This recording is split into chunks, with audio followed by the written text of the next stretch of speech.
श्री शिवाय नमस्तुभ्यम। हर हर महादेव। दोस्तों, आप सभी लोग जानते हैं कि 5 अगस्त 2024 को पड़ रहा सोमवार श्रावण महीने में पड़ने वाला सबसे बड़ा सोमवार है, क्योंकि ये श्रावण के दिनों में पड़ रहा है, जिसका बहुत ही बड़ा और विशेष महत्व होता है। और ऐसा दिन पूरे साल में सिर्फ एक ही बार आता है। और दोस्तों, आप सभी लोग जानते हो कि अगर सबसे बड़ा कोई उपाय है तो वो 11 चावल के दाने वाला उपाय है। तो दोस्तों, इस सोमवार के दिन आप लोगों को इस 11 चावल के दाने वाले उपाय को जरूर करना है। बहुत सारे लोग होंगे जिन लोगों ने इस उपाय को ना किया हो, मतलब पूरा साल निकल गया, उन्होंने किसी भी दिन इस 11 चावल के दाने वाले उपाय को ना किया हो। पर दोस्तों, आपके पास एक आखिरी मौका बचा हुआ है, जो कि 5 अगस्त के दिन। तो इस दिन आप लोगों को इस वाले उपाय को जरूर कर लेना है। भले ही आपने पूरे महीने भर इस उपाय को ना किया हो, पर अगर आपने इस श्रावण महीने के सोमवार के दिन अगर इस वाले उपाय को कर लिया, तो आपको इस उपाय को करने का वो फल मिलेगा जिसकी आपने कभी कल्पना भी नहीं करी होगी। इसीलिए आप लोग इस वाले उपाय को एक बार जरूर कर लेना, ताकि आप लोगों के हाथ से यह मौका न जा सके और आपको इस उपाय को करने का फल मिल सके। दोस्तों, यह उपाय पंडित जी ने अपनी अभी की ही श्री शिव महापुराण की कथा में बताया है। जी, इस उपाय को आज हम आपको बहुत अच्छे से समझाने वाले हैं। इस वीडियो को देखने के बाद इस उपाय को समझने के लिए आपको कोई और वीडियो को देखने की जरूरत नहीं पड़ेगी। तो चलिए दोस्तों, उपाय को शुरू करते हैं। देखिए, यह इस श्रावण महीने के सोमवार के दिन यह इतना खास होता है, इतना महत्वपूर्ण होता है। देखा है, कभी कभी बड़े बड़े पूजा पाठ अनुष्ठान से जो मनोकामना पूर्ण नहीं होते, वो श्रावण महीने के दिन एक छोटे से उपाय करने से ही आपकी मनोकामना पूर्ण हो जाती है। और बहुत सारे लोगों ने इस उपाय को किया भी है और उनको इस उपाय को करने का फल भी जरूर मिला है। अगर आप लोग भी इस उपाय को करना चाहते हैं, तो आप इस उपाय को पहले अच्छे से समझ लेना, सुन लेना, उसके बाद करना। आपको इस उपाय का फल जरूर मिलेगा।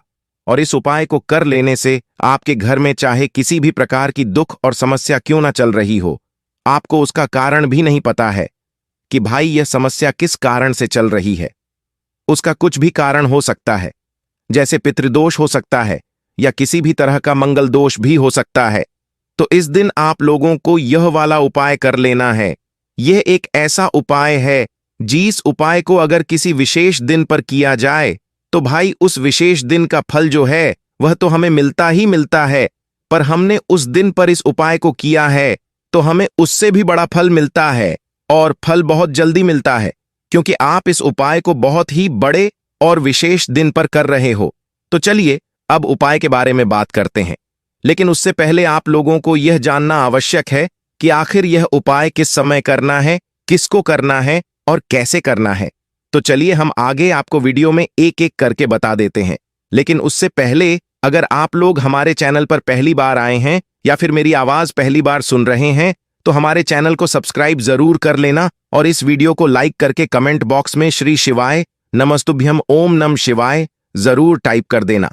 तो दोस्तों, इस 11 चावल के दाने वाले उपाय को हमें इस सोमवार के दिन कैसे करना है, किसको करना है, किस समय करना है और कहां पर करना है, ये सारे सवालों के जवाब आपको इस वीडियो में मिल जाएंगे। और जो ये वीडियो देखेगा भाई, उसको 11 चावल के दाने वाला उपाय जरूर करना चाहिए, क्योंकि इस दिन एक चावल के दाने का भी बहुत ही बड़ा और विशेष महत्व होता है।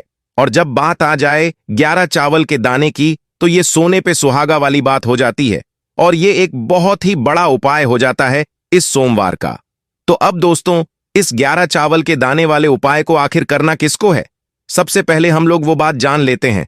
तो देखो, घर की जो बड़ी माताएं बहनें होती हैं, उन माताओं बहनों में से कोई भी एक बड़ी माता बहन इस वाले उपाय को कर सकती है। और दोस्तों, अगर आप चाहे तो अपने घर में से सभी सदस्यों को भी इस उपाय को करवा सकते हैं। अगर किसी व्यक्ति की खुद की कोई मनोकामना है, खुद की कोई दुख और परेशानी है जो कि वह अपने लिए ही करना चाहता है, इस वाले उपाय को तो वह खुद अपने लिए भी कर सकता है। बाकी अगर कोई घर में से ऐसा है जो कि अपने पूरे घर परिवार की सुख और शांति के लिए ये वाला उपाय करना चाहता है, तो भाई वह भी कर सकता है। उसमें भी कोई दिक्कत वाली बात नहीं है। कहने का मतलब यह है कि इस उपाय को हर एक सदस्य भी कर सकता है, और पूरे घर परिवार के सदस्य के लिए घर की बड़ी माताओं बहनों में से कोई एक माता बहन भी कर सकती है। माताएं बहनें अगर घर में उपस्थित ना हो या वो यहाँ वाला उपाय ना कर पा रही हो तो फिर घर का कोई बड़ा सदस्य भी इस 11 चावल के दाने वाले उपाय को कर सकता है। चाहे फिर वह पुरुष ही क्यों ना हो, उसमें कोई भी दिक्कत वाली बात नहीं है। अब दोस्तों, इस 11 चावल के दाने वाले उपाय को हमें करना कहां पर है? हमें इसे शिवजी के मंदिर में जाकर करना है। बहुत सारे लोग हर एक उपाय को करते समय एक प्रश्न करते हैं कि क्या हम इस उपाय को घर पर कर सकते हैं? तो इस वाले उपाय को आप घर पर नहीं कर सकते हो। इस वाले उपाय को करने के लिए आपको शिवजी के मंदिर ही जाना पड़ेगा। उसके बाद में दोस्तों, जो अगला प्रश्न निकल कर आता है वो यह आता है इस उपाय को लेकर कि आखिर इस उपाय को हमें किस समय करना है, सुबह के समय करना है कि शाम के समय करना है? तो देखो, इस वाले उपाय को आप लोग सुबह के समय भी कर सकते हो और शाम के समय प्रदोष काल में भी कर सकते हो। अब अगर आप पूछो कि भाई तब सबसे उत्तम समय कौन सा रहेगा इस 11 चावल के दाने वाले उपाय को करने का, तो हम आपसे बस यही कहेंगे कि इस उपाय को आप सुबह के समय करेंगे तो ज्यादा बेहतर होगा। बाकी अगर प्रदोष काल शाम के समय भी करेंगे तो भी अच्छा होगा, उसमें कोई भी दिक्कत वाली बात नहीं है। तो अब दोस्तों, जो अगली सबसे बड़ी और महत्वपूर्ण बात आती है वो यह आती है कि सुबह अगर हम उपाय को करेंगे तो हमें कितने बजे से लेकर कितने बजे तक के बीच में करना है, और शाम के समय प्रदोष काल में करेंगे तो हमें कितने बजे से लेकर कितने बजे के बीच में करना है। तो देखो, सुबह जितनी जल्दी हो सके आप उपाय को करने की कोशिश करना। बाकी अगर किसी कारणवश लेट भी हो जाओ, थोड़ी देर भी हो जाए, तो 10 या 11 बजे तक भी आप उपाय कर लेना, पर 12 बजे से ज्यादा देरी ना हो, इस बात का ध्यान रखना, ठीक है? उसके बाद में दोस्तों, अगर शाम के समय प्रदोष काल की बात करें, प्रदोष काल का जो समय होता है वह शाम के 6 बजे से शुरू हो जाता है। मतलब शाम के 6 बजे से लेकर 7 बजे के बीच का जो समय होता है, यह समय प्रदोष काल का समय होता है।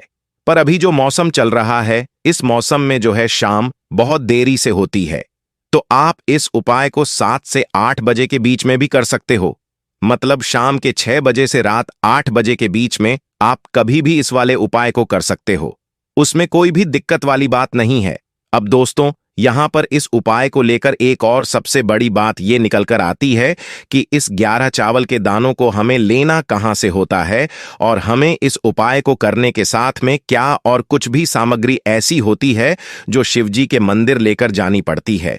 तो देखो, यहां पर हम आपको बता दें, सबसे पहले आप लोग ये जान लो कि ये जो 11 चावल के दाने वाला उपाय है, सिर्फ और सिर्फ आप उपाय की सामग्री लेकर कभी भी शिवजी के मंदिर मत जाना, क्योंकि हमें भगवान के सामने ये नहीं दर्शाना है कि अगर हम भगवान शिवजी के मंदिर आए हैं तो अपने फायदे के लिए आए हैं। तो इसलिए जो भी पूजन सामग्री है, उपाय सामग्री है। 11 चावल के दाने, इसके साथ में आपको पूजन सामग्री भी जरूर लेकर जाना है। देखो, अगर सुबह के समय उपाय कर रहे हो तो सीधी सी बात है, एक लोटा जल तो आप लेकर जाओगे ही जाओगे। वहीं एक लोटा जल अगर मिट्टी का जल हो तो बहुत अच्छा रहेगा। मिट्टी का जल कैसे बनाया जाता है, इसके लिए हमने पहले से बहुत सारी वीडियो बना दी है। आपके पास इस दिन एक आखिरी मौका रहेगा मिट्टी का जल शिव जी पर चढ़ाने का, और उपाय को करने का बहुत बड़ा आपको इस दिन फल मिलेगा। तो इसलिए इस दिन हो सके तो भाई मिट्टी का जल चढ़ाना तो अपने साथ में कम से कम एक लोटा जल तो आपको लेकर जाना ही जाना है। अगर मिट्टी का जल नहीं है तो घर का जल भी आप इस्तेमाल कर सकते हो। इसके अलावा जो भी पूजन सामग्री है, देखो 11 चावल के दाने ये अलग आपके रहेंगे, और जो आपकी पूजन सामग्री रहेंगी वो अलग रहेंगी। पूजन सामग्री में आप जो भी चीज लेकर जाना चाहें वो लेकर जा सकते हैं, उसमें कोई भी दिक्कत वाली बात नहीं है। वहीं अगर हम बात करें शाम के समय की, तो शाम के समय शिवजी पर जल नहीं चढ़ता है, इसीलिए शाम के समय आप लोग एक दीपक तैयार कर लें जो कि गोल बत्ती का, आटे का, शुद्ध देसी गाय का घी का होगा। इस बात का आप लोगों को ध्यान रखना है, और इस दीपक को आपको घर से जलाकर नहीं लेकर जाना है, भगवान शिव जी के मंदिर में जाकर ही जलाना है। इस बात का भी आप लोगों को ध्यान रखना है। अब दोस्तों, यहां पर हमें इस बात को समझना है कि ये 11 चावल के दाने हमें लेने कहां से है। क्या हमें दुकान से लेकर आना है, या हमें अपने घर से लेना है, या कहां से लेकर आना है, और कौन से चावल लेना है, क्योंकि चावल भी बहुत प्रकार के होते हैं। तो देखो, इन सभी सवालों के जवाब आप लोग एक बात में सुन लो कि भाई ये जो उपाय है, इस उपाय में आपको ये नहीं देखना है कि भाई कौन से चावल है, कौन से चावल नहीं है। बस जो भी चावल ले रहे हो वो चावल का दाना साबुत होना चाहिए, टूटा हुआ नहीं होना चाहिए, कटा पीटा नहीं होना चाहिए। ये बात का आपको ध्यान रखना है। बाकी आपका चावल बासमती हो या सादा चावल हो या कोई सा भी चावल हो, उसमें कोई भी दिक्कत वाली बात नहीं है। तो सीधी सी बात है कि आपके घर के रसोई घर में जहां पर आप भोजन बनाते हो, वहां पर जो भी चावल आपके उपस्थित हो, उन चावलों में से अपनी एक कटोरी भर लेना या एक मुट्ठी चावल अलग से निकाल कर रख लेना। क्योंकि हम 11 चावल ही यहां पर इस उपाय में लेने वाले हैं, तो हमें यह चावल के दाने गिनकर निकालने पड़ेंगे। इस बात का आप लोगों को ध्यान रखना है। तो अपने उस चावल की कटोरी में से या चावल में से 11 ऐसे चावल के दाने आप लोग निकाल लो जो कि टूटे हुए ना हो, कटे पीटे ना हो, जिनमें कोई दाग ना लगा हुआ हो। अच्छे साबुत चावल के दाने 11 दाने आप लोग निकाल कर रख लो और इन्हें किसी भी एक कागज की पुड़िया में या किसी एक छोटी सी कटोरी में आप लोग रख लो ताकि यह सुरक्षित रहे। आपके एक भी चावल का दाना इधर उधर ना हो और आपका उपाय भी पूरा अच्छे से हो जाए। तो भाई, जैसे ही आपका उपाय की जो सामग्री है, 11 चावल के दाने ये तैयार हो जाते हैं, उसके बाद मैं आपको जो भी अपनी पूजन सामग्री है, सुबह के समय कर रहे हो तो एक लौटा जल या पूजन सामग्री जो लेकर जाना चाहो उसकी भी तैयारी कर लेना। और शाम के समय जा रहे हो तो भाई अपना जो दीपक है उसे तैयार कर लेना, ठीक है। और उपाय को करते समय शुद्धता का विशेष रूप से ध्यान रखना, ठीक है। सुबह सुबह स्नान करने के बाद ही उपाय को करने की आप लोग तैयारी करना। उसके बाद अगर शाम के समय की बात करें तो शाम के समय आपको स्नान करने की जरूरत नहीं है, पर शुद्धता का ध्यान रखना है। आपको स्नान तो नहीं करेंगे, आप हाथ मुंह धोकर भी इस वाले उपाय को शाम के समय प्रदोष काल में कर सकते हैं। इसमें कोई दिक्कत वाली बात नहीं है। तो आप अपने उपाय की पूरी सामग्री तैयार करके आपके पास ही में जो आपका शिव मंदिर हो वहां पर पहुंच जाइए। सबसे पहले शिव मंदिर में जाकर आप लोगों को उपाय नहीं करना है, पहले भगवान के दर्शन करना है, भगवान से आशीर्वाद प्राप्त करना है। फिर शिव जी की शिवलिंग के पास में आना है। शिवलिंग के पास में आने के बाद आप जो पूजन सामग्री लेकर आए हुए हैं, जैसे कि सुबह गए हुए होंगे तो एक लोटा जल और जो भी पूजन सामग्री लेकर आए हैं आप उनसे भगवान शिव जी की पूजा कीजिए। सबसे पहले तो एक लोटा जल ही चढ़ेगा, उसके बाद में आपकी पूजन सामग्री चढ़ेगी।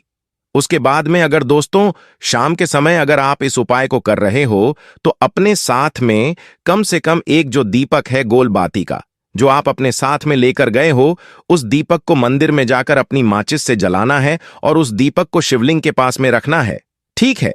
इस दीपक को रखने के बाद ही आप लोगों को अपना ये वाला उपाय शुरू करना है और दीपक को ज्यादा पास में मत रखना। वैसे भी गर्मी पड़ रही है, भगवान शिव जी को आंच नहीं लगनी चाहिए। तो भाई जैसे ही आपकी पूजा अर्चना हो जाती है आप भगवान शिव जी को प्रसन्न कर लेते हैं। उसके बाद में शिवलिंग के पास ही में आप कहीं पर बैठ जाइए, सामने या आसपास जिस जगह पर आपको बैठना हो वहां पर बैठ जाइए और अपने वह 11 चावल के दाने अपने सामने निकाल कर रख लीजिए, क्योंकि अब यहां पर उपाय को यहां पर करने की आपको तैयारी करनी है। और इस तरीके से जब आप उपाय करेंगे, पूजन सामग्री करने के बाद, पूजन अर्चना करने के बाद, तो आपको उपाय का फल बहुत जल्दी और बहुत बड़ा मिलेगा। तो अपने 11 चावल के दाने अपने सामने निकाल कर रख लेना और यह जो उपाय है यह आपकी सीधे हाथ की हथेली से होगा, इसलिए इस बात का भी विशेष रूप से ध्यान रखना है। तो सीधे हाथ की हथेली का प्रयोग करके ही आप लोग अपना इस वाले उपाय को करना। आपके सामने जो भी आपकी कागज की पुड़िया है उसको खोलकर रख लो, या कटोरी है तो भाई उसे अपने सामने रख लो और अपने वह 11 चावल के दाने निकाल लो।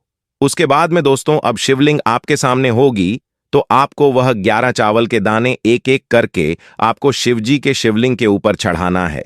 कहां पर चढ़ाना है? शिवलिंग के ऊपर चढ़ाना है और कहीं पर भी नहीं चढ़ाना है। आपको अपने हथेली से तो शिवलिंग के ऊपर चढ़ाना है, भले ही फिर वो अपने आप जलाधारी पर गिर जाए या मतलब वहीं पर गिर जाए, उसमें कोई दिक्कत वाली बात नहीं है, पर आप चढ़ाओ शिवलिंग के ऊपर ही। तो आपको क्या करना है? आपको अपना पहला चावल का दाना उठाना है, श्री शिवाय नमस्तुभ्यम बोलना है और शिवलिंग पर चढ़ा देना है। इसी तरीके से दूसरा चावल का दाना उठा लेना है, शिवलिंग पर चढ़ाना है और मंत्र बोल देना है, और फिर तीसरा चावल का दाना उठाना है, श्री शिवाय नमस्तुभ्यम बोलना है और चढ़ा देना है। इसी प्रकार से आपको पूरे 11 चावल के दाने एक एक करके शिव जी के शिवलिंग के ऊपर चढ़ाना है और भगवान से प्रार्थना करते जाना है। मतलब प्रार्थना तो आपको आखिरी में करना है, पर हर एक चावल के दाने को चढ़ाते समय श्री शिवाय नमस्तुभ्यम जरूर बोलना है। उसके बाद ही में यह चावल का दाना शिवलिंग के ऊपर आपको चढ़ाना है। जैसे ही आपके 11 चावल के दाने शिवलिंग के ऊपर चढ़ जाते हैं तो भाई उसके बाद में आपको क्या करना है, भगवान से अपनी मनोकामना बोलना है। मनोकामना भी कब बोलना है? जब आपका 11 चावल का दाना आपके सीधे हाथ की हथेली में हो और आप उसे चढ़ाने के लिए जा रहे हो। श्री शिवाय नमस्तुभ्यम बोलकर उस आखिरी चावल के दाने को शिवलिंग के ऊपर चढ़ा देना और भगवान से फिर अपनी वह मनोकामना बोल देना जिस मनोकामना के लिए आप लोग अपना यह वाला उपाय कर रहे हो। जिस भी दुख और परेशानी के लिए आप लोग अपना यह वाला उपाय कर रहे हो, उसके बाद में जैसे ही आप अपनी मनोकामना बोल देते हो, आपका यह वाला उपाय पूरा हो जाता है। पर दोस्तों, उपाय को करने के बाद आप लोगों को 2 मिनट भगवान शिव जी के मंत्र का जाप जरूर करना है और मंत्र का जाप करने के बाद भगवान से एक और बार प्रार्थना करना है अपनी मनोकामना के लिए या अपनी जो भी दुख और परेशानी है उसके लिए। इसके बाद में आप लोग भगवान को देखकर भगवान से प्रार्थना करके उनसे आशीर्वाद लेकर वहां से उठ सकते हैं और अपने घर पर जा सकते हैं। बस दोस्तों, यहां पर यह वाला उपाय पूरा हो जाता है। इस तरीके से जो भी व्यक्ति छोटी छोटी चीजों का ध्यान रखते हुए इस 11 चावल के दाने वाले उपाय को करेगा, निश्चित सी बात है उसे उसकी मनोकामना जल्द ही पूर्ण होगी और जो भी दुख और परेशानी है वह भी बहुत ही जल्दी दूर होंगे। और दोस्तों, अगर आपको हमारी यह वीडियो पसंद आई हो तो हमारे इस वीडियो को लाइक और चैनल को सब्सक्राइब जरूर करें। हर हर महादेव। ओम नमः शिवाय।